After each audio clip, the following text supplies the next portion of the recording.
ناامید ہرگز مت ہوں، کیونکہ خدا امید کو سب سے زیادہ مایوسی کے لمحہ میں بھیجتا ہے۔ یہ مت بھولو کہ زیادہ بارش زیادہ سیاہ بادلوں میں ہی ہوتی ہے۔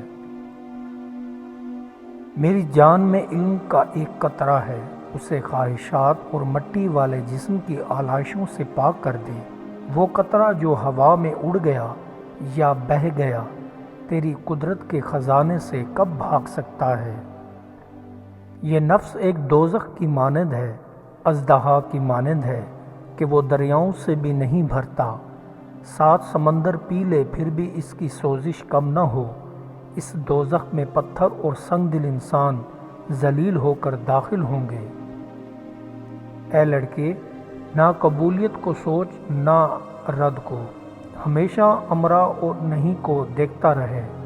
جذب کا پرندہ اچانک گھونسلے سے اڑے گا، جب تو صبح کو دیکھ لے تب شمع بجھا دے۔ بہت سی ایسی دعائیں جو ہم مانگتے ہیں لیکن وہ قبول نہیں ہوتی، کیونکہ اللہ پر ہمیں اپنے کرم کی وجہ سے قبول نہیں کرتا۔ وہ بہتر جانتا ہے کیا چیز ہمارے لیے بہتر ہے اور کیا نہیں۔ جو لوگ دیندار ہوتے ہیں ان کا شہوت کچھ نہیں بگاڑ سکتی، اور نہ ہی شہوت کی آگ ان کو نقصان پہنچا سکتی ہے، جبکہ سرکشوں کو زمین میں گاڑ دیتی ہے۔ بولنے سے اگر فائدہ نہ ہو تو بولنا چھوڑ دے، اور اگر ہو تو اعتراض چھوڑ دے اور شکر گزار بن جا۔ غیر مفید سوال کرنا درست نہیں ہوتا، اور مفید سوال بھی اعتراض کی صورت نہیں بلکہ شکر گوئی کے طریقے پر ہونا چاہیے۔ دل کا طالب بن تاکہ تو پھول کی طرح بنے اور بہار کی طرح نکھر جائے۔ وہ دل ہی نہ ہوگا جس کا مطلوب مٹی ہے، یہ روئے سخن صاحب دل کے لیے ہے۔ اے بیہودہ ہنسنے والے، تو نے ہنسی کا مزہ چکھ لیا، رونے کا مزہ دیکھ جو شکر کی کان کی طرح ہے۔ جب جہنم کی یاد رلائے تو جہنم جنتیوں سے زیادہ بھلی ہوتی ہے۔ ہنسیاں رونے میں چھپی ہوئی ہیں۔ اے بھولے، خزانے ویرانوں میں تلاش کر، مزہ تو غموں میں ہے۔ اے شیخ، دیکھ اپنے کمال کا دعویٰ نہ کر، کیونکہ تیرا خریداریوں میں ہمیشہ اندھا نہیں رہے گا۔ اللہ تک رسائی چاہتا ہے تو پہلے اپنے گدھے جیسے نفس کو جال میں پھانس، جیسے کوئی شکاری پرندے کے جال بچھاتا ہے۔ اے شکاری، یار تیری آنکھ ہے، کوڑے کرکٹ سے اس کو محفوظ رکھ۔ خبردار، زبان کی جھاڑو سے گرد نہ اڑا، آنکھ کو تنکے کا تحفہ نہ دے۔ اے عزیز، صبح صادق یعنی مرشد کامل کو تلاش کرو، تاکہ اس کے صدق سے تم حق و باطل میں تمیز کرنے کے قابل ہو جاؤ۔ مرشد ناقص کا قذب تم کو مضر ہوگا۔ ہماری ضرورت یقینی خزانہ یعنی ذات ہے، تو خزانے تو ویرانوں میں دبے ہوتے ہیں۔ جس چیز کو تو خزانہ سمجھ رہا ہے وہ تجھے اصل خزانے استعارہ کے حق سے محروم کیے ہوئے ہے۔ وہم و خیال اور تدبیر کو تو آبادی کی طرح سمجھ جہاں خزانہ نہیں ہوتا۔ اللہ کے محبوب اور اللہ کے ولی کسی سے ایک دفعہ تعلق قائم کرنے کے بعد اس تعلق کو توڑتے نہیں بلکہ بازو پکڑنے کی لاج رکھتے ہیں۔ خبردار، اس بھروسے پر گناہ نہ کر کہ میں توبہ کر لوں گا۔ صرف وہی دعا گناہ مٹاتی ہے جو سوزش دل اور آنسوؤں سے ہو۔ میں اس لیے روتا ہوں کہ اس کو رونا اچھا لگتا ہے، کڑوے آنسو بہا کر اس کے عاشقوں کے حلقے میں کیوں نہ داخل ہوں۔ زخم کو شگاف چاہیے تو مرہم لگائے، میل کو زخم میں جما دے گا، یہاں تک کہ وہ اس کے نیچے گوشت کو کھا جائے گا۔ آدھا فائدہ ہوگا اور آدھا نقصان۔ اس کی گرمی سے اندر کا حصہ خراب ہو جائے گا اور اچانک موت درمیان میں چھپ جائے گی۔ یاد رکھ، دل میں خوشی ایمان سے آتی ہے، ایمان کی کمزوری نا امید اور کمزوری کا باعث بنتی ہے۔ صبر نے ایمان کا تاج پہنا ہے، جس کو صبر نصیب نہیں اس کا ایمان نہیں۔ اے لالچی، میرے افلاس کی بات آسمان نے سن لی، پھوٹے کان سے تو نے نہ سنی۔ تیرے افلاس کا ڈنڈورا 7ویں آسمان تک پہنچ گیا اور تو نے نہ سنا۔ جس بندے کے افعال و وحشی اور درندوں کے سے ہوں اس کو بزرگوں پر بدگمانی ہوتی ہے کہ یہ بھی ایسے ہی ہوں گے۔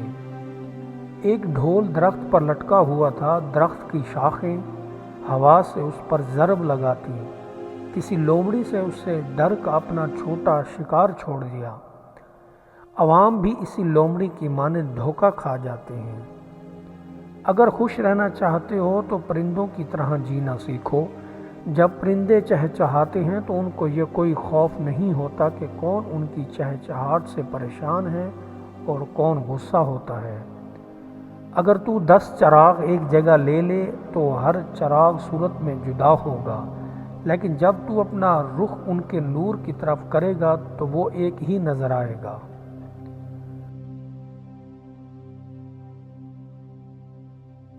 دل خوش ہو تو ہر چیز خوبصورت لگتی ہے۔ اپنے دل کی حفاظت کریں کیونکہ پریشان سوچیں دل کی خوشی کو تباہ کر دیتی ہیں۔ لمبی امیدوں سے دور رہا کرو کیونکہ وہ تمہارے پاس موجود نعمتوں کو حقیر بنا دیتی ہیں۔ مکانوں کے بنانے میں عمر ختم کر رہا ہے، بسیں گے دوسرے اور حساب دے گا تو۔ مکان پکا ہو یا کچا دنیا کی زندگی گزر جائے گی، لیکن ایمان پکا نہ ہو تو قبر کی زندگی گزارنا مشکل ہو جائے گا۔ اپنے بچوں کے لیے اعلیٰ مثال قائم کریں، ان کو دینے کی عادت ڈالیں، مانگنے کی نہیں اور چھیننے کی نہیں۔ مشورہ عقل اور سمجھ عطا کرتا ہے، عقلیں عقلوں کی مدد کرتی ہیں۔ پیغمبر صلی اللہ علیہ وآلہ وسلم نے فرمایا، مشورہ کر لیا کرو، جو تکلیف برداشت کرتا ہے وہی خزانے حاصل کرتا ہے، جو مسلسل کوششیں کیے جاتا ہے وہ اپنے اصل مقصد کے حصول میں کامیاب ہو جاتا ہے۔ اگر عبادت پرند ہوتی تو نماز اور روزہ اس کے پر ہوتے۔ گزری ہوئی پاک ہستیوں کا ذکر باعث ثواب ہے اور گناہ گاروں کو عذاب سے رہائی دلاتا ہے۔ درد دنیا کی دولت سے بہتر ہے تاکہ تو تنہائی میں اللہ تعالیٰ کو پکارے۔ اللہ کے ولیوں کو رب کی طرف سے طاقت حاصل ہے کہ وہ کمان سے نکلے ہوئے تیر کو بھی واپس کر دیتے ہیں۔ ظلم اور والدین سے بدسلوکی کی 2 ایسے گناہ ہیں جن کی سزا اللہ دنیا میں ہی دے دیتا ہے۔ ماں کی خدمت سے جنت مل جاتی ہے مگر جنت کا دروازہ اس وقت کھلتا ہے جب باپ کی عزت کی جائے۔ والدین کا دل جیت لو، کامیاب ہو جاؤ گے، ورنہ ساری دنیا جیت کر بھی ناکام رہو گے۔ زمین کے اوپر عاجزی سے رہنا سیکھو، زمین کے نیچے سکون سے رہ پاؤ گے۔ سورج کی شعاعیں کتنی تیز ہیں مگر معمولی سے بادل اور ان شعاؤں کو روک دیتے ہیں۔ اسی طرح گناہ کتنے ہی زیادہ طاقتور ہوں، نماز انہیں روک دیتی ہے۔ اخلاق کا تعلیم سے کوئی لینا دینا نہیں۔ میں نے ان پڑھ لوگوں کو انتہائی بد تمیز اور تعلیم یافتہ لوگوں کو انتہائی بدتمیز دیکھا ہے۔ دعا کے 3 پہلو ہوتے ہیں، یا تو قبول ہوتی ہے یا آخرت کے لیے ذخیرہ کر لی جاتی ہے، یا مصیبت کو ٹال دیتی ہے لیکن رد نہیں ہوتی۔ انسان کو بس ایک بار ہی آزمانا چاہیے، پھر جو اس کا رنگ ہوتا ہے بس وہی اس کا رنگ ہوتا ہے۔ اس کے بعد وہ آپ کو نہیں، آپ کو خود کو دھوکہ دے گا۔ باقی مخلوق زیادہ سے زیادہ آپ کے جسم کو گھائل کر سکتی ہے، لیکن روح کو زخم دینے کا فن فقط انسان کے پاس ہے۔